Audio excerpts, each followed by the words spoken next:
Chers spéculateurs, bonjour et bienvenue dans cette vidéo du samedi enregistrée un dimanche exceptionnellement. Alors on est censé être au cœur d'une tempête financière, d'une crise bancaire qui a un précédent, hein. Clairement en 2008, la crise des subprimes, faillite de Lehman Brothers et toute la clique.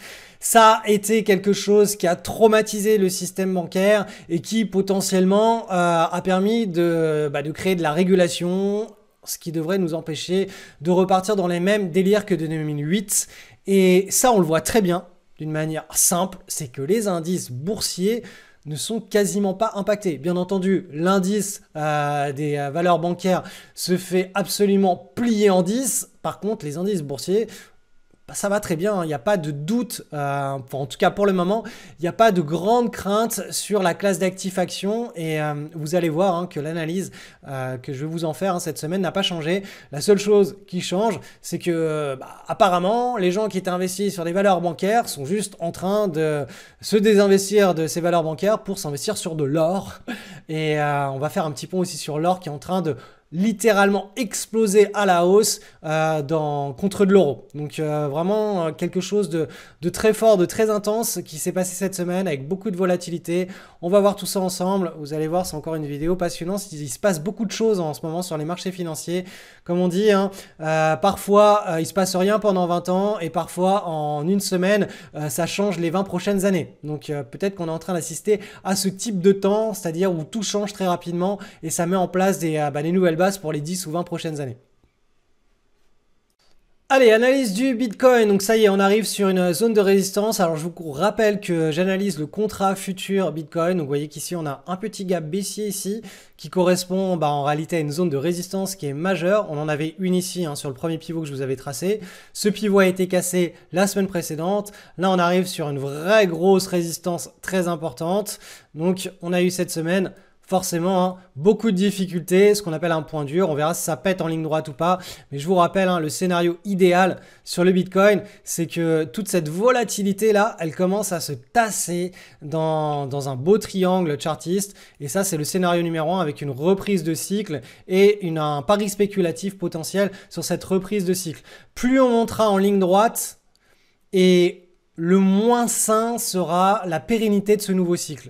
C'est-à-dire que si là on recommence à monter en ligne droite en direction des 60 000 ou des 70 000, c'est pas quelque chose qui potentiellement va tenir très longtemps. Parce que tout ce qui monte trop rapidement ne monte pas longtemps. Donc ça voudrait dire que boum, on est remonté jusque là, mais on peut redescendre très rapidement sur les 30 000. Ça voudrait dire qu'on est dans une situation où il y a énormément de volatilité. Et il va falloir passer sur des grandes unités de temps supérieures à l'hebdomadaire pour timer un nouveau cycle sur le Bitcoin. Et ça nous renverrait à quelque chose de beaucoup plus lointain avant de faire des énormes multiples à plusieurs centaines de milliers de dollars. Donc là, pour le moment, on va revenir juste à l'image sur laquelle on est. Vraiment, le plus important serait qu'on commence à ranger sous cette résistance qui est relativement, qui est très importante, qui est majeure, et ensuite qu'on s'en extirpe dans quelques mois ou dans quelques semaines. Je sais que la plupart d'entre vous aimeraient que ça monte en ligne droite jusqu'à, je sais pas moi, 100 000, 200 000, 300 000, mais voilà, j'essaye de vous donner l'image de l'alpiniste à chaque fois. Il peut pas taper un sprint de bas en haut jusqu'à l'Everest. Il est obligé de prendre des pauses. S'il veut arriver jusqu'à l'Everest, il est obligé de prendre des pauses, de revenir en arrière, de poser son bivouac, sa tente, de se reposer. C'est pareil sur les marchés financiers. Et bien entendu, le scénario numéro 2 dans lequel on est, du point de vue duquel on s'éloigne de plus en plus, c'est tout simplement qu'on ressac très très fort et qu'on réintègre le canal baissier, la psychologie baissière, et ensuite ça décale en réalité l'histoire du nouveau bull market beaucoup plus loin dans le temps. Donc là, pour le moment, le scénario numéro 2, on s'en éloigne de plus en plus. On va voir si la résistance la tient et qu'on fait une ressac. Si la ressac, elle tient dans un triangle ou si on repart à nouveau vers le sud. Mais là, pour le moment, moi, le scénario que je privilégie le plus, le plus propre, le plus clairvoyant, le plus sain, c'est celui, marché baissier, marché en range, marché haussier. Donc là, le grand range, il faut vraiment que la volatilité se tasse. Et d'un point de vue de l'analyse technique pure, là, ça, je le rappelle, ça c'est un signal de top départ de bull market. On est passé d'un marché baissier à un marché en range qui était très court avec une épaule, tête, épaule inversée. On a breaké la ligne de coup. Ça veut dire qu'on est rentré dans une nouvelle psychologie ascendante. Après, est-ce que c'est tenable sur le long terme? De mon point de vue, non. Pour que ce soit tenable, je vous rappelle, il faut qu'on ait ce scénario numéro 1 qui se mette en place. Donc je sais que je peux paraître assez borné sur ces histoires de contraction de volatilité, mais c'est grâce à ces contractions de volatilité que derrière on a des mouvements qui peuvent tenir dans le temps, dans l'amplitude, et c'est ce qui nous propose de fortes asymétries positives pour notamment prendre des paris directionnels. Après, si vous avez du Bitcoin en fond de portefeuille, vous en avez 1, 2, 3, 4, 5, voire peut-être 10% si vous avez un petit portefeuille sans faire le pari spéculatif, juste en accumulant pendant les marchés baissiers. Le scénario numéro 1, entre guillemets, où vous en tamponnez. Mais par contre, si vous voulez faire un pari spéculatif, il faut vraiment attendre qu'on ait des conditions très spécifiques et qui arrivent assez rarement sur les graphes pour pouvoir prendre une position directionnelle. Et ça demande, c'est peu de trades chaque année, mais c'est des trades qui sont extrêmement bien choisis et il faut développer des compétences pour ça. Mais une fois qu'on les a, la deuxième compétence qu'il faut développer, c'est la patience. Donc, première compétence technique. Deuxième compétence, la patience d'attendre le top départ parfait pour pouvoir prendre une position. J'en profite pour partager avec vous la mise à jour des performances du portefeuille Bon Père de Famille dans sa version dynamique, à savoir le magicien aux mains d'or qui est notamment positionné de manière automatique sur l'or. C'est-à-dire qu'une fois par mois, on fait un petit check et puis 1 ou 2 fois par an, on fait une transaction pour optimiser le portefeuille. Ça permet d'avoir des rendements qui sont quasiment 10 fois ceux d'un compte épargne avec une sécurité qui est extrêmement maîtrisée. J'ai jamais trouvé de stratégie avec un rapport rendement-sécurité aussi important, qui soit durable dans le temps, parce que c'est facile de mettre du Tesla, du Bitcoin, de l'Ethereum pendant une période de 5 ans ou 10 ans et dire regardez, j'arrive à faire du 50% pour moins 5% de rentabilité. Ouais, sauf que sur 50 ans, ça ne marchera pas. On a juste pris à un moment donné les actifs qui ont le mieux performé à une période et on a dit voilà, ma stratégie elle est incroyable, sauf que l'année d'après la stratégie fait moins 50% et c'est fini, elle part aux oubliettes. Donc là c'est vraiment quelque chose qui est construit à travers les différents cycles économiques et je voulais vous montrer, hop. Donc le lien de cette page est en description si vous voulez voir, il y a 4 vidéos qui vous expliquent comment construire ce portefeuille dans sa version passive avec toutes les datas et les statistiques, donc la rentabilité, l'évolution du portefeuille depuis plusieurs décennies.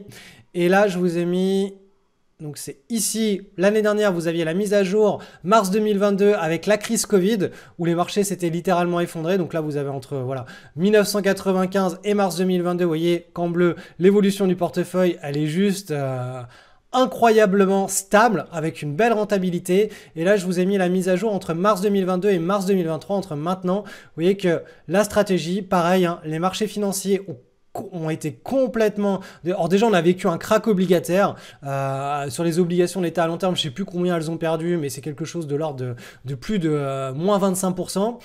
Les indices boursiers, idem, ils ont perdu quelque chose de l'ordre de moins 20%.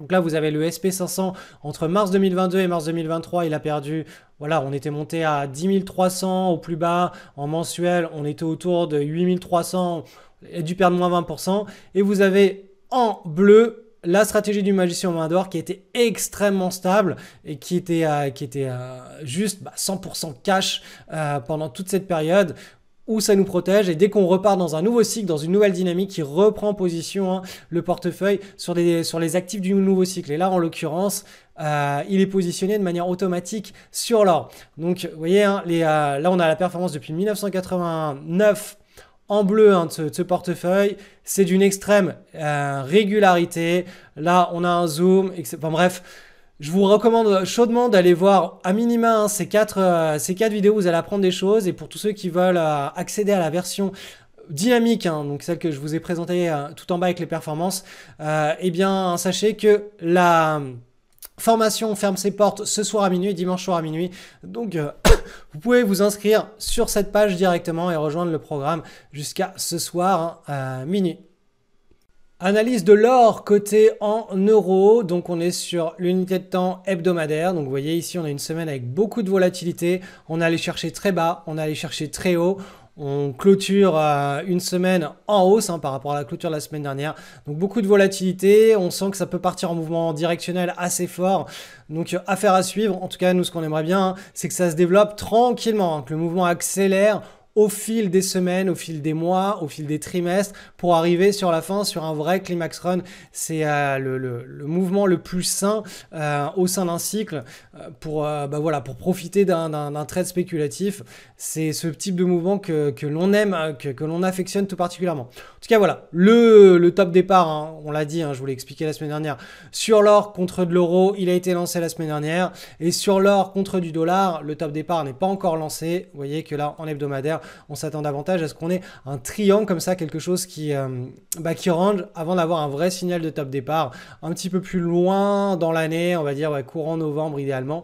Et là, cette semaine, vous voyez, on est sur une zone de résistance. Tout ça là, toute cette zone là, hop, c'est une zone de résistance. Donc là, on est en train d'arriver dessus. Donc idéalement, il faut qu'on contracte la volatilité avant de lancer le vrai mouvement. On va aller faire un petit tour du côté du dollar américain. Tiens, le dollar américain est en train de former un potentiel double creux. Donc, alors, les bandes de Bollinger ici, les projections de bandes de Bollinger ne sont plus bonnes. Ça devrait plutôt ressembler à quelque chose de comme ceci. Et l'explosion de la volatilité, si elle a lieu, devrait avoir soit par le haut, voire lieu, soit par le haut ici. Et un gros mouvement d'accélération du dollar face à l'ensemble des devises du monde entier devrait avoir lieu. Et si on pète vers le bas, eh bien c'est le contraire. Moi je n'en sais rien. Je ne suis pas Madame Irma. Enfin, si, je suis Madame Irma et toutes mes prévisions, une fois sur deux, on va dire qu'elles ne se valident pas. Et tout ce qu'on veut, je le répète régulièrement, c'est des images mentales avec des potentialités.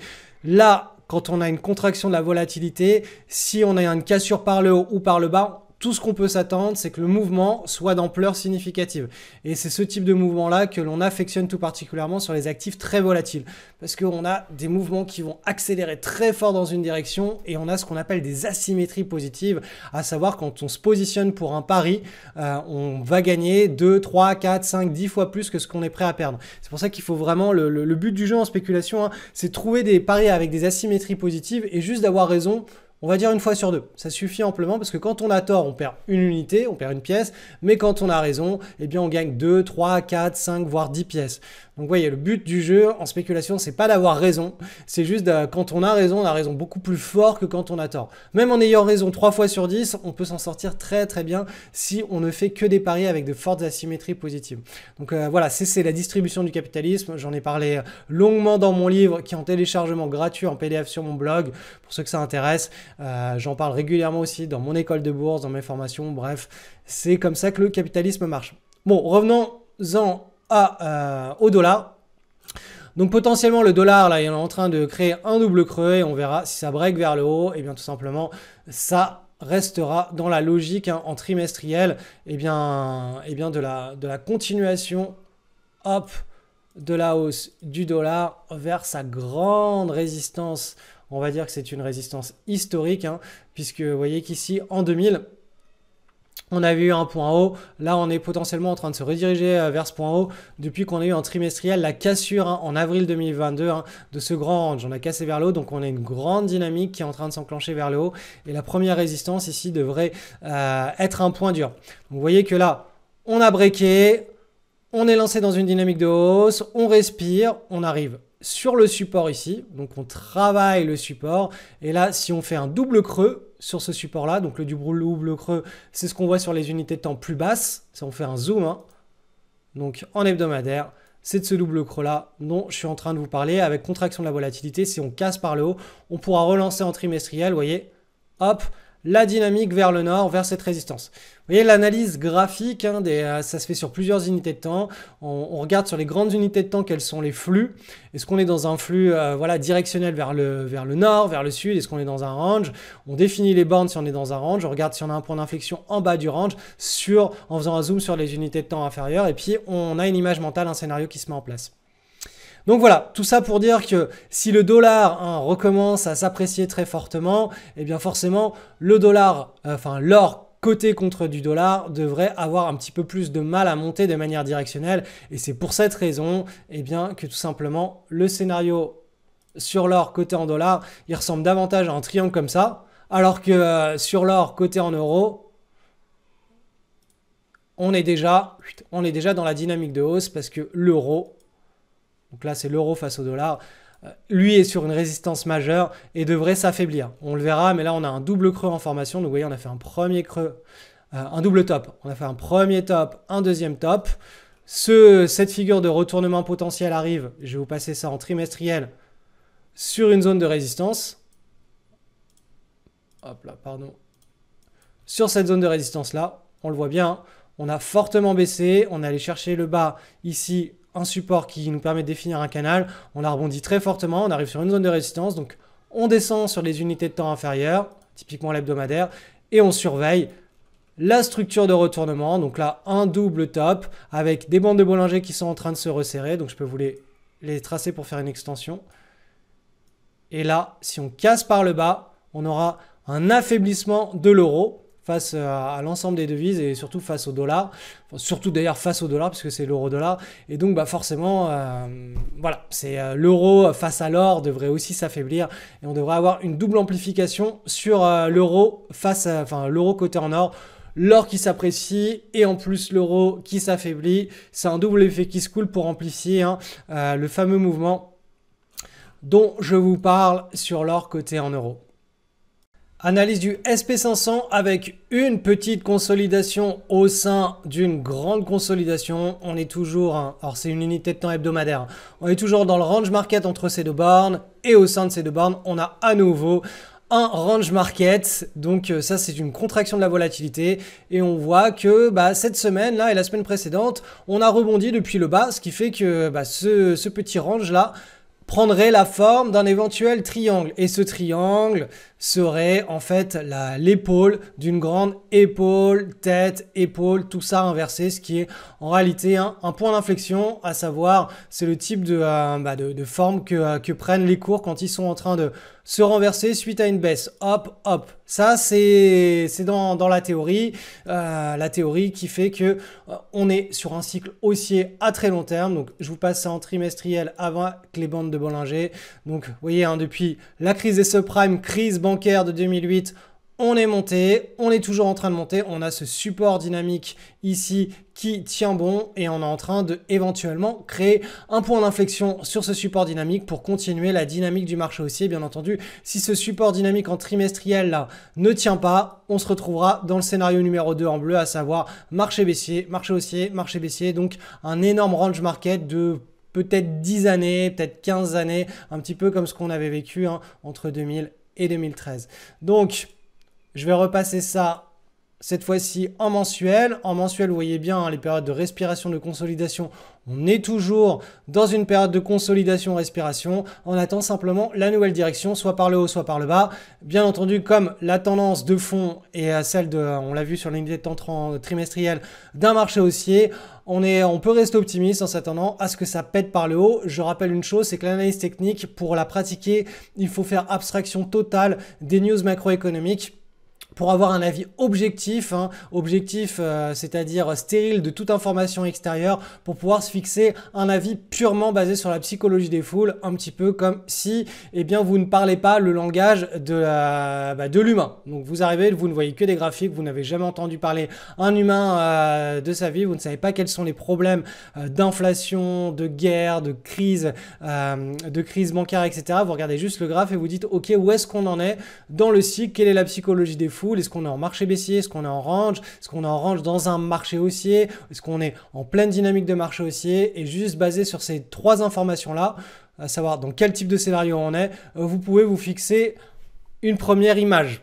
Une image qui va vous permettre de définir un money management, à savoir est-ce qu'on est dans une période où il y a beaucoup d'opportunités, est-ce qu'on peut être agressif d'un point de vue du money management? Est-ce qu'on est dans une période, comme là en ce moment en range, où il n'y a pas beaucoup d'opportunités et il va falloir attendre qu'on reparte en bull market pour être beaucoup plus agressif? Est-ce qu'on a une zone qui nous permet de définir un début de marché baissier. À ce moment-là, il va falloir rester cash, voire éventuellement prendre quelques paris spéculatifs baissiers. Donc voilà, c'est vraiment comme ça qu'on utilise l'analyse technique et c'est certainement pas un outil magique de prédiction des cours comme beaucoup aimeraient le croire. Hélas, il n'y a pas de magie sur les marchés financiers.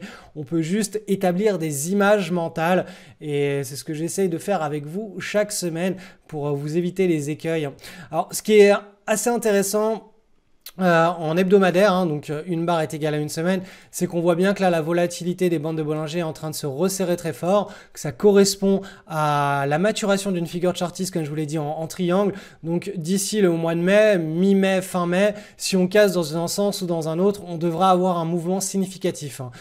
Contraction de la volatilité, explosion de la volatilité, hein, extension de la volatilité. Et la volatilité, elle s'étend dans le sens d'un mouvement. Donc par le haut, par le bas, on verra. Mais là, on a une volatilité qui commence à devenir extrêmement contractée. Et ça, c'est toujours annonciateur, juste après, hein, d'un mouvement directionnel assez explosif et important.